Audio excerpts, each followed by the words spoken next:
आपने इतिहास का भी जिक्र किया, पाकिस्तान की हिस्ट्री भी इरशाद अहमद खान साहब को याद दिलाई। और इरशाद साहब, अगर ये दोबारा हो जाएगा तो कोई ये चौंकाने वाली बात तो पाकिस्तान की आवाम के लिए भी नहीं होगी। पाकिस्तान अपनी रवायत को बरकरार रखता ही नजर आएगा। 1947 के बाद से अब तक कोई भी पाकिस्तान का पीएम अपना टेन्योर पूरा तो नहीं कर पाया है। ये एक कड़वी हकीकत है पाकिस्तान की, और अब वैसे ही आसार फिर नजर आ रहे हैं। देखिए, यहाँ ऐसे कोई आसार नजर नहीं आ रहे हैं। मेरे फील्ड मार्शल, दुनिया के अजीम तरीन सिपह सालारों में जिनका नाम आता है, फील्ड मार्शल सैयद हाफिज मुनीर, उनको अल्लाह ने इतनी ताकत अता कर दी, पूरी दुनिया में एक अजीम सिपह सालार बन के उभरे।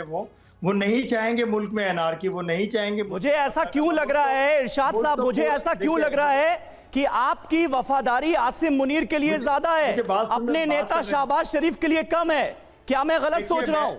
सुन लीजिए ना, मेरी वफादारी अपने मुल्क के लिए, अजीम पाकिस्तान के लिए, क्योंकि मैं सबसे पहले पाकिस्तान जिंदाबाद का नारा लगाता हूं। और मैं ये कहता हूं, जिस शख्सियत को अल्लाह ताला ने अजीम बनाया, उसको अपने आप को खराब करने की या तो अब तो वही आसिम मुनीर मोहसिन खान के जरिए आपके शहबाज शरीफ की सरकार गिराने के सपने देख रहे हैं। कह रहा हूं कि पूरे पाकिस्तान के लोग मेरे अजीम सिपह सलार से मोहब्बत करते हैं। अच्छा, एक बात बताइए इरशाद साहब, अगर ऐसी नौबत आती है तो आप आसिम मुनीर का साथ देंगे या अपने नेता शहबाज शरीफ के साथ खड़े होंगे?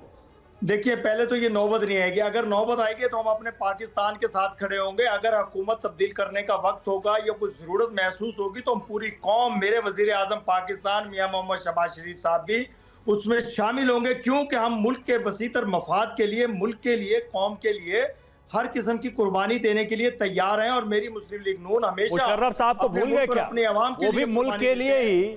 मुशर्रफ साहब को भूल गए क्या? परवेज मुशर्रफ, नाम याद दिला रहा हूं मैं आपको। देखिए, उन्होंने जो यही शरीफ खानदान था, आपको याद ही होगा। मुल्क के लिए उन्होंने भी एक फैसला लिया, जो गलत फैसला उन्होंने लिया परवेज मुशर्रफ ने, उसको अल्लाह ताला ने सजा दी। आप ये देखिए कि दुनिया में ऐसी बीमारी किसी को नहीं होती जो परवेज मुशर्रफ को लगी। क्यों? क्योंकि उसने जुल्म किया था कौम के साथ, मुल्क के साथ, गद्दारी की थी अपने वतन के साथ। तो ऐसे लोगों को अल्लाह सजा देता है। मैं ये कह रहा हूं कि अगर कोई ऐसा खुदा न खास्ता वक्त है तो अल्लाह भरोसे चल रहा है पाकिस्तान, कहने का मतलब यही है ना। आपके नीचे वाले तो कह रहे हैं कि सिस्टम कोलैप्स कर गया, वो कह रहे हैं करप्ट है, बर्बाद हो चुका है सिस्टम। आप अल्लाह भरोसे रहिए, हमें कोई उसमें दिक्कत नहीं है। अल्लाह देख लेगा पाकिस्तान का क्या करना है। काले साहब, सवाल मेरा ये है कि चला रहा है। नहीं, ठीक है, मैं तो कह ही रहा हूं कि अल्लाह भरोसे रहिए, वो ज्यादा बेहतर पाकिस्तान को रन करेंगे। नीचे के जो लोग हैं वो तो करप्ट हो चुके हैं। वो आपके होम मिनिस्टर हो, आपके चाहे डिफेंस मिनिस्टर हो, वो बोल ही रहे हैं, तो उसमें अब नया क्या कह सकते हैं, नई बात क्या जोड़ सकते हैं? अच्छी बात है, खुदा के भरोसे रहिए, खुदा के भरोसे पाकिस्तान चलाइए, कोई दिक्कत ही नहीं है। सिस्टम जब का जैसा है वो तो आपके लोग ही कह रहे हैं। काले सर, मेरा सवाल बहुत सिंपल है कि शहबाज शरीफ और इनके पहले नवाज शरीफ तो टेस्ट कर चुके हैं कि ये कैसे तख्ता पलटा जाता है और किस तरीके से कोई आर्मी का ऑफिसर कैसे पूरी डेमोक्रेसी को रौंदते हुए वहां पर बैठ जाता है। क्या ये डर या ये भय शहबाज को नहीं होगा तब, जबकि न तो शहबाज शरीफ वो शरीफ हैं, यानी कि जो पहले सीनियर शरीफ, और ना ही मुनीर मुशर्रफ हैं। मुनीर को हम देख रहे हैं कि ट्रंप की पूरी बैकिंग मुनीर को मिली हुई है। पाकिस्तान में हर इंच का डिसीजन मुनीर ले सकते हैं।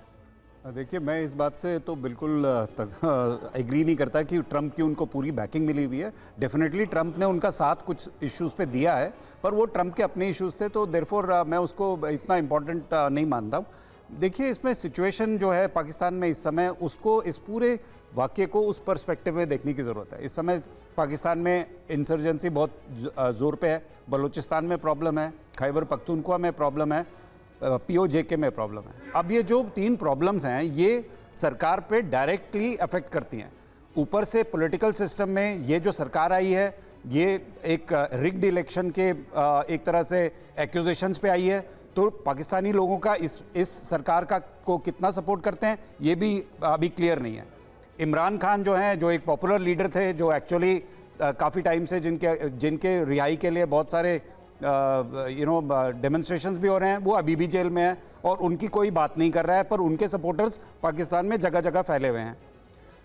अब अगर हम इस पर्सपेक्टिव को वाटर ट्रीटी प्रॉब्लम और पाकिस्तान में चल रही बाकी problems, economic issues, world west Asia में चल रही प्रॉब्लम के कारण पाकिस्तान में जो अर्थव्यवस्था की जो प्रॉब्लम्स हो रही हैं उसके साथ मिला के देखें तो एक्चुअली कंडीशन जो है वो बिल्कुल ही प्रेजेंट गवर्नमेंट के लिए अच्छी नहीं है। अब आप खुद सोचिए कि यदि प्रेजेंट गवर्नमेंट के लिए अब कोई सिचुएशन अच्छी ना हो तो वो क्या ऑप्शंस दे सकती है पब्लिक को? वो एक ही ऑप्शन दे सकती है कि भाई ये सिस्टम खराब था, जो भी हमने पुरानी गलतियां कर ली, पर वो हमारी गलती नहीं है, वो सिस्टम की गलती है। तो अब हम सिस्टम को चेंज कर लेते हैं, और यदि हम सिस्टम को चेंज कर लेंगे तो सब कुछ बराबर हो जाएगा। ये ना सोचते हुए कि सिस्टम एक्चुअली लोगों से चलता है, और जब तक वो लोग सेम रहेंगे सिस्टम ने कुछ बदलाव नहीं आना।